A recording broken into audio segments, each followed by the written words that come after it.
Britishers were not more than mere traders when they came to India. By 1600, they didn't even set their foot in India. Before 1757, they had no power in India, but by 1857, they controlled most of the Indian subcontinent and, to go along with it, carried out a lucrative trade of taking things from India and at low cost and making finished goods in England and selling them across the world at very higher prices. For this task of controlling Indian kingdoms and ruling major parts of the Indian subcontinent over them directly or indirectly was not just coincidence.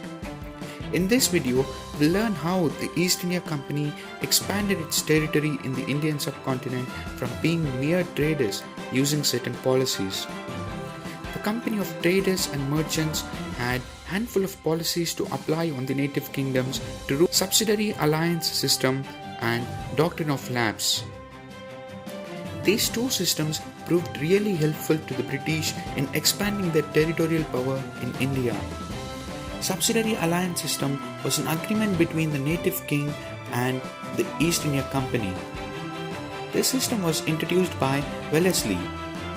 According to this agreement, the native king will be protected against the attacks of the neighboring kingdoms by the East India Company army.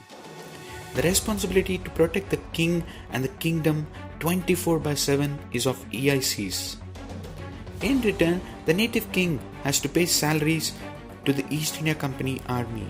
He also should not wage a war or conclude a treaty of peace with any other native kingdom without the permission of East India Company.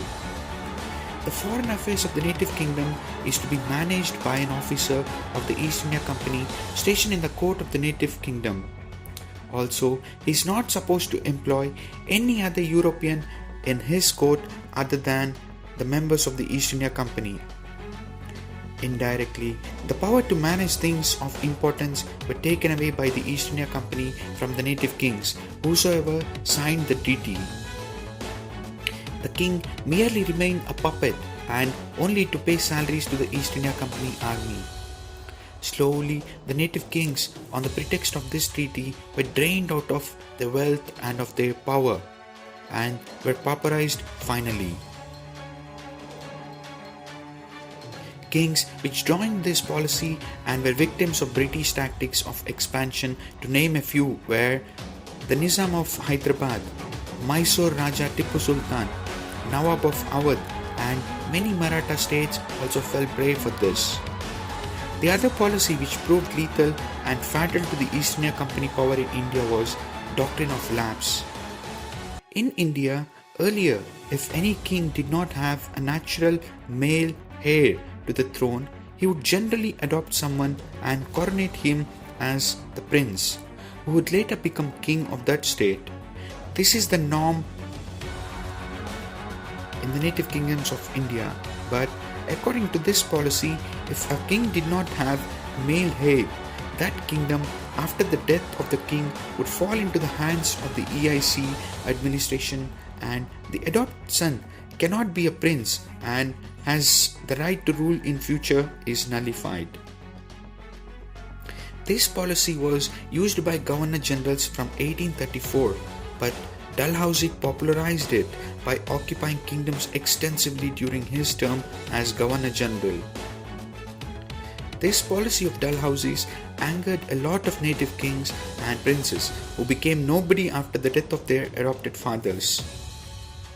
This policy, unlike subsidiary alliance system, was not a mutual treaty between East India Company and the native kings. It was like a diktat which native kings and princes did not accept, yet they lost the kingdoms to the East India Company.